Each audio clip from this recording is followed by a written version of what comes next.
እንደምን አድራችኋል? የዴይሊ ፎረም ቤተሰቦች አዲስ አበባ ራሷን በራሷ ታስተዳድር የሚለው በሀገራዊ ምክክሩ ወቅት ውሳኔ ላይ ቢደረስም የኦሮሚያ ክልል ተወካዮች ግን ይህ በፍጹም አይሆንም ሲሉ ተቃውሟቸውን አሰሙ። በዚህም ምክንያት ትላንት ሊደረግ የነበረው የ4000 ጉባኤተኞች ሀሳብን የማጽደቅ ስራ ማስተጓጉላቸው ተሰምቷል። ለሀገራዊ ምክክር ጉባኤ የቀረበው አዲስ አበባ ራሷን በራሷ የምታስተዳድር ተጠሪነቷም ለፌዴራል መንግስት የሆነች ከተማ ትሁን የሚለው ምክረ ሀሳብ ያለ ተጨማሪ አማራጭ ስምምነት ላይ ተደርሶበት እንደነበር ዋዜማ ዘግቧል። ክልሎች ርዕሰ ከተማቸውን እንዲመርጡ የሚፈቅድ ድንጋጌ በህገ መንግስቱ እንዲካተት የሚጠይቅ ምክረ ሀሳብም በሀገራዊ ምክክሩ ወቅት የቀረበ ሀሳብ ነው። ርዕሰ ከተማና መቀመጫ የሚሉ ቃላትም በህግ እንዲደነገጉ ተጠይቋል። ኦሮሚያ በአዲስ አበባ ላይ ያላትን ልዩ ጥቅም የሚመለከተው የህገ መንግስት ድንጋጌም የጋራ ተጠቃሚነት በሚያረጋግጥ ድንጋጌ እንዲተካ አማራጭ ምክረ ሀሳብ በተመካካሪዎች ለአዲስ አበባ የቀረበ ጉዳይ ነው። አዲስ አበባና ድሬዳዋ በፌዴሬሽን ምክር ቤት ውክልና እንዲኖራቸውና ድሬዳዋ በህዝብ ተወካዮች ምክር ቤት ጭምር ውክልና እንዲኖራት ምክረ ሀሳብ መቅረቡንም ነው የተነገረው። በሌላ በኩል ደግሞ በሀገራዊ ምክክር ጉባኤው በሀገር ግንባታ ላይ የተወያዩ የስራ ቡድኖች የኢትዮጵያ ብሔር ብሔረሰቦችና ህዝቦች የሚለው የህገ መንግስቱ መግቢያ እኛ የህብረ ብሔራዊት ኢትዮጵያ ህዝብ በሚል እንዲተካ ምክረ ሀሳብ አቅርበዋል። ከዚህ ቀደም ይህ የኢትዮጵያ ብሔር ብሔረሰቦችና ህዝቦች የሚለው የመግቢያ ትክክል ያልሆነና የተሳሳተ ነው በሚል በተለያዩ ምሁራን ሲተች እንደነበርም የሚታወስ ነው።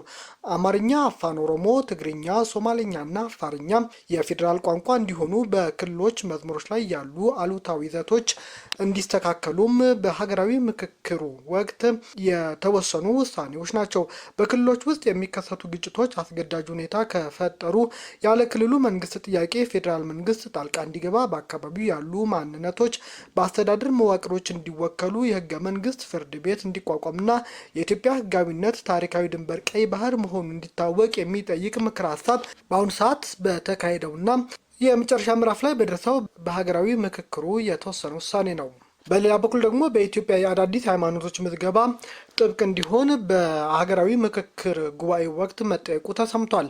በኢትዮጵያ ሀገራዊ ምክክር ኮሚሽን የሃይማኖት ጉዳዮች ላይ የተመካከረው የስራ ቡድን ከመንግስትና ከሃይማኖት መስተጋብርና ማህበራዊ ቀውሶች መፍትሄ ድረስ የተዘረጉ በርካታ አነጋጋሪና መሰረታዊ ለውጥ ሊያመጡ የሚችሉ ሀሳቦችን መወሰኑን ዘሀበሻ ዘግቧል። እነዚህ ሀሳቦች በሀገሪቱ የረጅም ጊዜ የሴኩላሪዝም ወይም የሃይማኖትና የመንግስት መለያየት ፖሊሲ ላይ አዲስ የክርክር በር የሚከፍቱ ከመሆናቸው በላይ መንግስት በሃይማኖት ተቋም ላይ ሊኖር የሚገባው የቁጥጥር ልክ አዲስ አቅጣጫን ያስቀመጠ መሆኑንም ዘገባው አትቷል። በስራ ቡድን ከቀረቡ አበይት ምክረ ሀሳቦች መካከል የሃይማኖት ጉዳዮች በበላይነት የሚከታተል የሃይማኖት ኮሚሽን ማቋቋም ይገኝበታል። ከዚህ ተያይዞ ተቋማቱ የጁምዓ ጸሎት ታሳቢ በማድረግ አርብ ከ5 ሰዓት እስከ 8 ሰዓት ድረስ ያለው ጊዜ መደበኛ የእረፍት ሰዓት ሆኖ እንዲወሰንም ተመካክረዋል። የጴንጤቆስጤ አማኞች የሚያከብሩት በዓለ 50 ብሔራዊ የዘመን መቁጠሪያ ላይ እውቅና እንዲሰጠው እና የአዲስ ሃይማኖት ምዝገባ እጅግ ጥብቅ እንዲሆን ጥያቄም ቀርቧል። የጎዳና ላይ ሃይማኖትም ተግባር ሚዛናዊ በሆነ መመሪያ እንዲመራ፣ የሃይማኖት ተቋማት የመሬት አሰጣጥ ፍትሃዊ ቦታና ቆጣቢ እንዲሆኑ፣ እንዲሁም የሃይማኖት አባቶች ተገቢው ክብር እንዲሰጣቸው በሀገራዊ ምክክር ወቅት በውሳኔ የተሰጡ ሀሳቦች ናቸው። የሃይማኖት ተቋማት የፋይናንስ ግልጸኝነት ለማረጋገጥ ኦዲት እንዲደረጉ፣ እንዲሁም ሃይማኖት ሽፋን ያደረገ የሰውና የጦር መሳሪያ ዝውውር ለመግታት ጥብቅ እርምጃ እንዲወሰድም በተመካካሪዎች ሀሳብ ቀርቧል። ከሃይማኖት ርዕሰ ጉዳይ ውጭ ያሉ ነገር ግን በማህበረሰብ ደህንነት ስር የተካተቱ ማህበራዊ ጉዳዮች በሚመለከቱ ደግሞ ከ16 ዓመት በታች የሆኑ ህጻናት ማህበራዊ ሚዲያ እንዳይጠቀሙ ገደብ መጣልና የአደንዛዥ እጽ እርሻ በሌሎች አምራቾች ምርቶች ለመተካት ሀገራዊ ንቅናቄ መፍጠር የሚሉም ተካተውበታል። አሜሪካና ቻይና እየተፎካከሩበት ያለው የኢትዮጵያ ግዙፉ ፕሮጀክት አሁንም አነጋጋሪነቱ ቀጥሏል።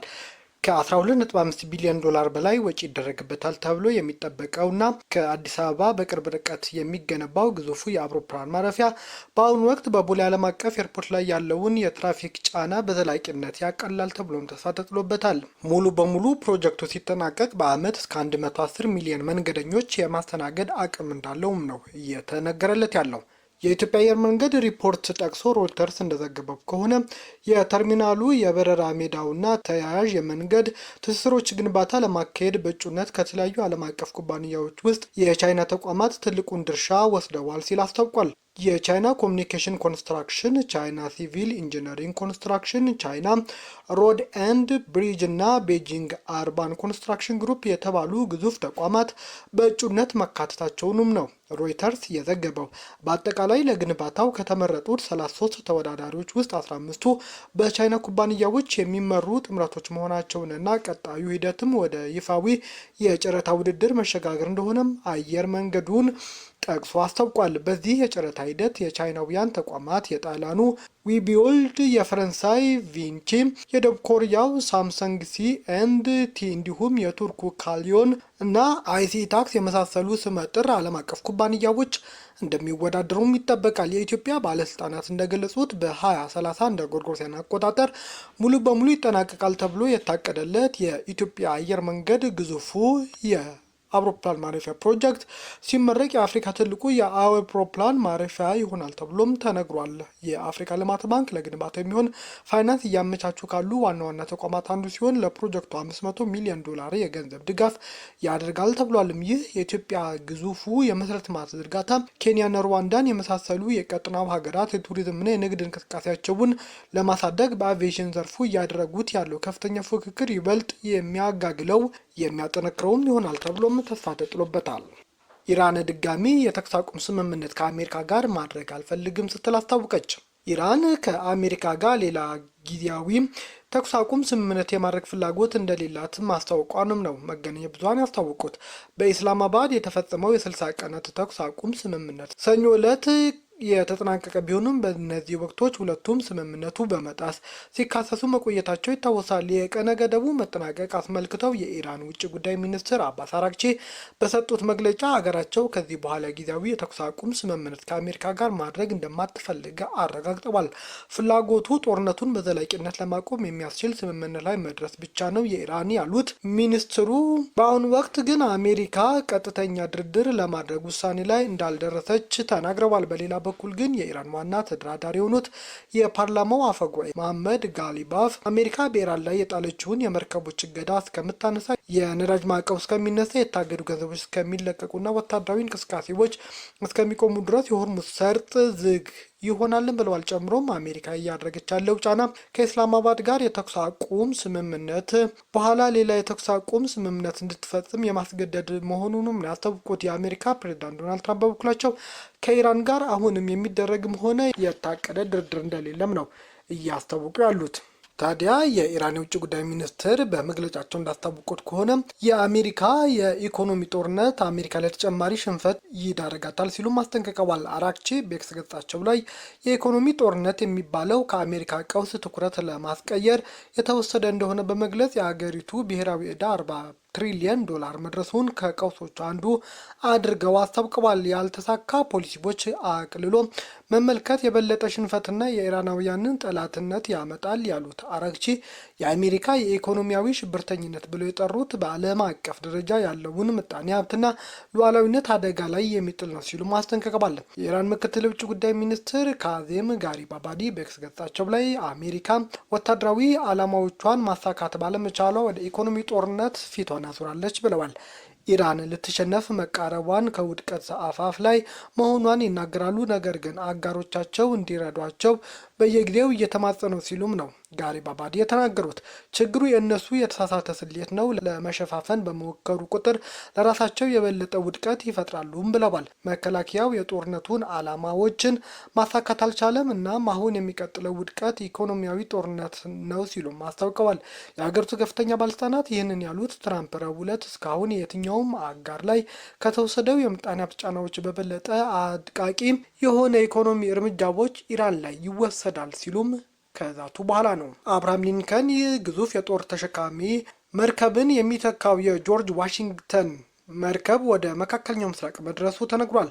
አብርሃም ሊንከን እንደሚተካ የሚጠበቀው የአሜሪካ ጆርጅ ዋሽንግተን የተሰኘው ግዙፍ አውሮፕላን ተሸካሚ መርከብ ረቡዕ ዕለት መካከለኛ ምስራቅ መድረሱን የአሜሪካ ጦር ማዕከላዊ እዝ አስታውቋል። ሴትኮም በማህበራዊ ሚዲያ ገጹ ላይ ጆርጅ ዋሽንግተን እና ሌሎች ጥቃት ፈጻሚ መርከቦች ረቡዕ ወደ ሴትኮም ማዘዣ ከደረሱ በኋላ በመካከለኛው ምስራቅ በተያዘለት ጊዜ ውስጥ እንቅስቃሴው ይጀምራል ሲል አስታውቋል። ሴትኮም የአውሮፕላን ተሸካሚ መርከቡ በአረቢያ ባህር ላይ ሲያቋርጥ የሚያሳይ ፎቶንም አጋርቷል። መርከቦቹ ቦታ የተቀያየሩት አብርሃም ሊንከን የተሰኘው መርከብ ከኢራን ጦርነት ጋር በተያያዘ ረዘም ላለ ጊዜ በአካባቢ በመቆየቱ የባህር ኃይል አባላት ከፍተኛ የአእምሮ ጤናና የአቅርቦት እጥረት እንደገጠማቸው ከተነገረ በኋላ ነው። የዲሞክራቲክ ሴናተር ሪቻርድ ብሎሜንታል ለመከላከያ ሚኒስትር ፒቲ ሄግስትና ለዋናው የባህር ኃይል አዛዥ ሆንግ ካኦ የጦር መርከበኞቹና ወታደሮቹ በአካባቢው ለረጅም ጊዜ መቆየታቸው ያስፈለገበት ምክንያት በሚመለከት ማብራሪያ እንዲሰጡም በደብዳቤ ጠይቀዋል።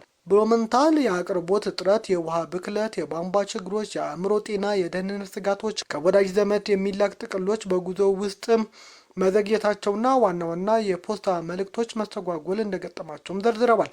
የአሜሪካ ባለስልጣኖች ግን ሪፖርቶቹ ተጋንቧል በማለት በአውሮፕላን ተሸካሚው ላይ አለ ተብሎ የሚቀርቡ የአስተዳደርና የአቅርቦት ችግሮች ውድቅ እያደረጉ ነው። የሶማሌ ታጣቂዎች በኤደን ባህረ ሰላጤ የሚጓዝ መርከብን ማገታቸው ተነገረ። የእንግሊዝ ባህር ትራንስፖርት ደህንነት ኤጀንሲ በኤደን ባህረ ሰላጤ ላይ እየተጓዘች የነበረች ነዳጅ ጫኝ መርከብ በሶማሌ ታጣቂዎች መታገቷን ገልጸዋል።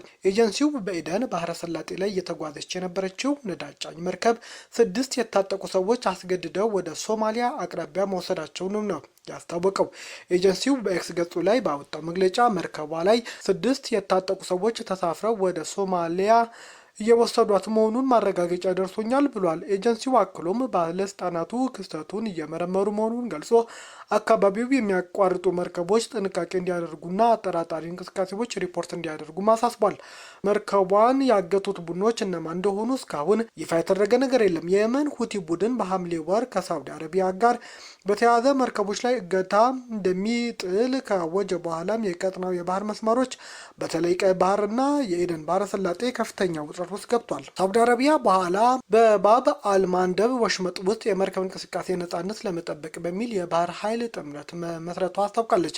ጥምረቱ አሜሪካ፣ የመን፣ ኩዌት፣ ኦማን፣ ዮርዳኖስ፣ ሱዳን፣ ሞሮኮ፣ ማልዲቭስ፣ ባንግላዴሽ እና ኒውዚላንድ ያካተተ ነው። እንደ አውሮፓውያን አቆጣጠር በ2015 ጀምሮ ሳውዲ ዓለም አቀፍ እውቅና ያለው የየመን መንግስት የሚደግፉትን ጥምረት ስትመራም ቆይታለች። አሁን ደግሞ በ2014 ጀምሮ ዋና ከተማን ሰናን ጨምሮ በርካታ ሀገሪቱ ከተሞችን የሚቆጣጠሩትን ሁቲዎች በመደገፍ ትከሰሳለች። እንደ አውሮፓውያን አቆጣጠር ከ2008 እስከ 18 ድረስ በሶማሊያ ባህር ዳርቻ የባህር ላይ ውንብድና በስፋት ተስፋፍቶ የነበረ ሲሆን በ23 መጨረሻ አካባቢ በቀጠናው የጸጥታ ውጥረት ሲሰፋ የባህር ላይ ውንብድናው እንደገና ተጀምሯል ተብሏል። አንዳንድ የመከላከያ ጉዳዮች የሚተነትኑ ባለሙያዎች የመን ሁቲ ታጣቂዎች በቀይ ባህር ላይ የሚደረገውን የባህር ላይ ትራንስፖርት ለማስተጓጓል ከባህር ላይ ዘራፊዎች ጋር እየተባበሩ ሊሆን ይችላል ሲሉም ጥርጣሬያቸውን አስቀምጠዋል።